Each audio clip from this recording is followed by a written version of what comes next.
छत्रपति शिवाजी महाराज का जन्म 19 फरवरी 1630 को महाराष्ट्र के पुणे जिले के शिवनेरी दुर्ग में हुआ था। ये समय भारत के इतिहास में अत्यंत उथल-पुथल भरा था। दक्षिण भारत में बीजापुर की आदिल शाही और अहमदनगर की निज़ाम शाही जैसी सल्तनतों का शासन था, जबकि उत्तर भारत में मुगल साम्राज्य का विस्तार हो रहा था। ऐसे अशांत वातावरण में एक ऐसे बालक ने जन्म लिया जिसने आगे चलकर न केवल एक स्वतंत्र हिंदवी स्वराज्य की स्थापना की, बल्कि युद्ध नीति, प्रशासन और राष्ट्र गौरव का एक नया आदर्श स्थापित किया। उनके पिता शाहजी भोंसले एक वीर और कुशल सेनानायक थे, जो कभी निज़ाम शाही तो कभी आदिल शाही की सेवा में रहे। उनकी माता जीजाबाई अत्यंत धर्मपरायण, साहसी और दूरदर्शी थीं। शिवाजी के व्यक्तित्व के निर्माण में जीजाबाई का योगदान सबसे अधिक माना जाता है। बचपन से ही उन्होंने शिवाजी को रामायण और महाभारत की कथाएं सुनाईं, वीरता, न्याय और धर्म की शिक्षा दी। शिवनेरी का किला उनके बाल्यकाल का साक्षी रहा, जहां पहाड़ों की गोद में उन्होंने शौर्य और स्वाभिमान के संस्कार पाए। शिवाजी के बचपन में ही दादोजी कोंडदेव को उनका संरक्षक और शिक्षक नियुक्त किया गया। दादोजी ने उन्हें युद्ध कला, घुड़सवारी, तलवारबाजी और किलेबंदी की शिक्षा दी। सह्याद्री की पर्वतमालाएं, घने जंगल और दुर्गम घाटियां उनके अभ्यास के मैदान बने। यही भौगोलिक परिस्थितियां आगे चलकर उनकी गुरिल्ला युद्ध नीति की आधारशिला बनी। शिवाजी ने बहुत कम उम्र में समझ लिया था कि विशाल सेनाओं से सीधा युद्ध करना उनके लिए संभव नहीं, इसीलिए उन्होंने छापामार पद्धति अपनाई, जिसमें गति, गोपनीयता और अचानक आक्रमण प्रमुख तत्व थे। लगभग 16 वर्ष की आयु में उन्होंने अपना पहला किला तोरना जीत लिया। ये उनकी स्वतंत्र सत्ता की शुरुआत थी।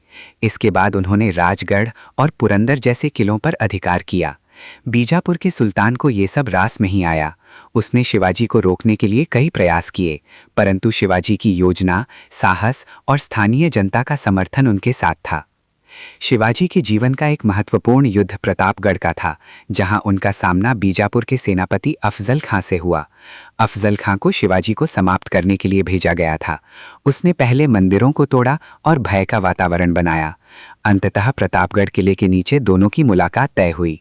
अफजल खां ने शिवाजी को गले मिलते समय धोखे से मारने का प्रयास किया, परंतु शिवाजी पहले से सतर्क थे। उन्होंने अपने बाघनक से वार किया और अफजल खां मारा गया। इसके बाद मराठा सेना ने बीजापुर की सेना को पराजित किया। ये घटना शिवाजी की रणनीति और साहस का अद्भुत उदाहरण है। इसके बाद उन्होंने दक्षिण कोंकण और पश्चिमी महाराष्ट्र के कई क्षेत्रों पर अधिकार किया। उनकी बढ़ती शक्ति से मुगल सम्राट औरंगजेब चिंतित हो उठा। औरंगजेब ने अपने मामा शाइस्ता खां को दक्कन भेजा। शाइस्ता खां ने पुणे पर कब्जा कर लिया और लाल महल में डेरा डाला। शिवाजी ने एक साहसी योजना बनाई। उन्होंने रात के समय अपने चुनिंदा सैनिकों के साथ लाल महल में प्रवेश किया और अचानक हमला कर दिया। शाइस्ता खां घायल हुआ और उसकी उंगलियां कट गईं। यह हमला मुगलों के लिए अपमानजनक था और शिवाजी की ख्याति और बढ़ गई। 1664 में शिवाजी ने सूरत पर आक्रमण किया, जो मुगलों का एक समृद्ध व्यापारिक नगर था। उन्होंने वहां से अपार धन प्राप्त किया, जिसका उपयोग उन्होंने अपने राज्य और सेना को मजबूत करने में किया। ये हमला केवल लूट के लिए नहीं था, बल्कि मुगलों को आर्थिक रूप से कमजोर करने की रणनीति भी थी। औरंगजेब ने इसके बाद राजा जयसिंह को शिवाजी के विरुद्ध भेजा। जयसिंह एक कुशल राजपूत सेनापति थे। उन्होंने पुरंदर किले को घेर लिया।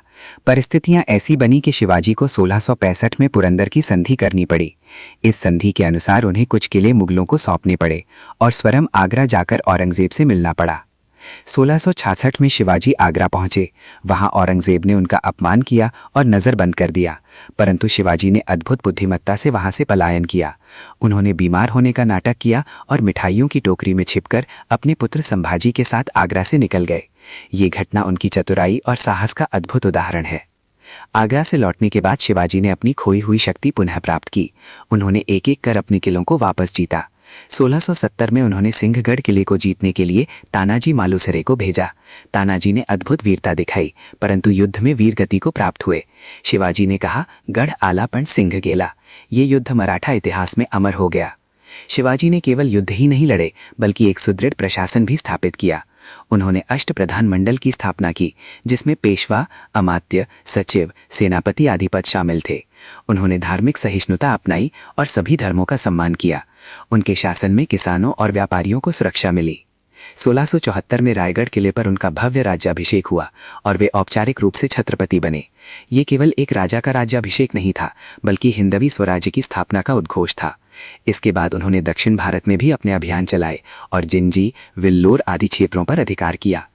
उनकी नौसेना भी शक्तिशाली थी। उन्होंने सिंधुदुर्ग और विजयदुर्ग जैसे समुद्री किले बनवाए और अंग्रेजों, डच तथा पुर्तगालियों की समुद्री शक्ति को चुनौती दी। ये भारत के इतिहास में एक अनूठी पहल थी, क्योंकि उस समय अधिकांश भारतीय शासक समुद्री शक्ति पर ध्यान नहीं देते थे। 1680 में रायगढ़ में उनका निधन हुआ, परंतु उनकी विरासत जीवित रही। उन्होंने एक ऐसी राष्ट्र चेतना जगाई जिसने आगे चलकर मराठा साम्राज्य को विस्तार दिया और मुगल सत्ता को चुनौती दी। उनके युद्ध केवल भूमि के लिए नहीं थे, बल्कि स्वाभिमान, स्वतंत्रता और धर्म रक्षा के लिए थे। उनका जीवन साहस, रणनीति, प्रशासनिक कुशलता और राष्ट्र प्रेम का अद्भुत संगम था। शिवाजी महाराज का जन्म एक साधारण राजकुमार के रूप में हुआ, परंतु उन्होंने अपने कर्मों से स्वयं को इतिहास के महानतम योद्धाओं में स्थान दिलाया। उनके युद्धों ने यह सिद्ध किया कि दृढ़ संकल्प, सही रणनीति और जनता का समर्थन हो तो छोटी शक्ति भी बड़ी साम्राज्यवादी ताकतों को चुनौती दे सकती है। उनका जीवन आज भी प्रेरणा का स्रोत है और उनका नाम भारतीय इतिहास में स्वर्णाक्षरों में अंकित है।